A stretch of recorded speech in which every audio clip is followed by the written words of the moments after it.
घर खरीदारों को रेरा आने के बाद भी मुश्किलों से राहत नहीं मिल रही है। रेरा में सभी प्रोजेक्ट्स के रजिस्टर होने के बाद ग्राहकों के लिए ये तय करना मुश्किल हो जाता है कि वो प्रोजेक्ट पर भरोसा कर भी सकते हैं या नहीं। अभी तक रेरा में लगातार रजिस्टर हो रहे प्रोजेक्ट्स को यूपी रेरा ने तगड़ा झटका दिया है। यूपी रेरा ने 36 रियल्टी प्रोजेक्ट्स के रजिस्ट्रेशन का आवेदन खारिज कर दिया है। इन प्रोजेक्ट्स में कमर्शियल और रेजिडेंशियल प्रोजेक्ट्स शुमार हैं।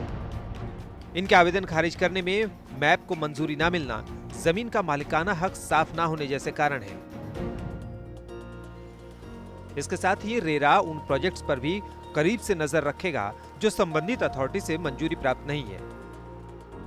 रेरा के द्वारा जो नियम बनाए गए हैं उसके अनुसार किसी भी बिल्डर को, डेवलपर को या प्रमोटर को कोई अपना प्रोजेक्ट रजिस्टर करना है तो उसको सैंक्शन मैप्स के अलावा बहुत सारी औपचारिकताएं पूर्ण करनी है और रेरा की संतुष्टि के उपरांत ही ऐसे प्रोजेक्ट्स का रजिस्ट्रेशन किया जाएगा।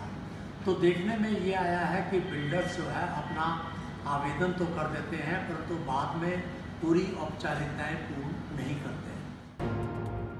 जिन प्रोजेक्ट्स का रजिस्ट्रेशन खारिज हुआ है उनमें शामिल है NH24 पर स्थित जयपुरिया सनराइज ग्रीन्स के ब्लॉक G और H, पैरामाउंट फ्लोराविला के C और F tower, Supertech golf country, arrow residency. हमने प्रोजेक्ट्स का रजिस्ट्रेशन किया है जिसमें से 36 ऐसे प्रोजेक्ट्स थे जहां पर कि डॉक्यूमेंटेशन कंप्लीट नहीं किया गया और ना ही उन्होंने औपचारिकताएं पूर्ण की। तो ऐसे सभी प्रमोटर्स को सुनवाई का मौका दिया गया और बाद में जब वो उपस्थित नहीं हुए या उन्होंने संतोषजनक उत्तर नहीं दिया तो ऐसे प्रोजेक्ट्स को निरस्त कर दिया गया है। ऐसे प्रोजेक्ट्स की संख्या जो है इस समय 36 है। जानकारों का मानना है कि रेरा के इस कदम से अब ये तय हो जाएगा कि ग्राहकों को सही प्रोजेक्ट में ही घर खरीदने का मौका मिल रहा है।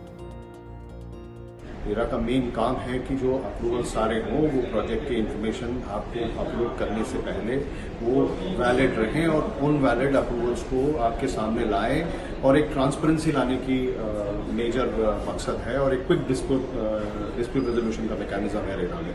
और अगर कुछ अप्रूवल्स ही नहीं हैं, कुछ वैलिड मैप्स ही नहीं हैं और वहाँ पे भी पहले जो बात चलती थी कि माल बिक जाता था, डेवलपर्स कुछ अप्रूवल्स ना होने पर भी माल बेच जाते थे, उसको रोकने के लिए ये रेरा लाया गया है। एक तरीके से ट्रांसपेरेंट इंफॉर्मेशन जो है कंज्यूमर को मिले, बायर को मिले, वो एक कारण था ये रेरा लाने का।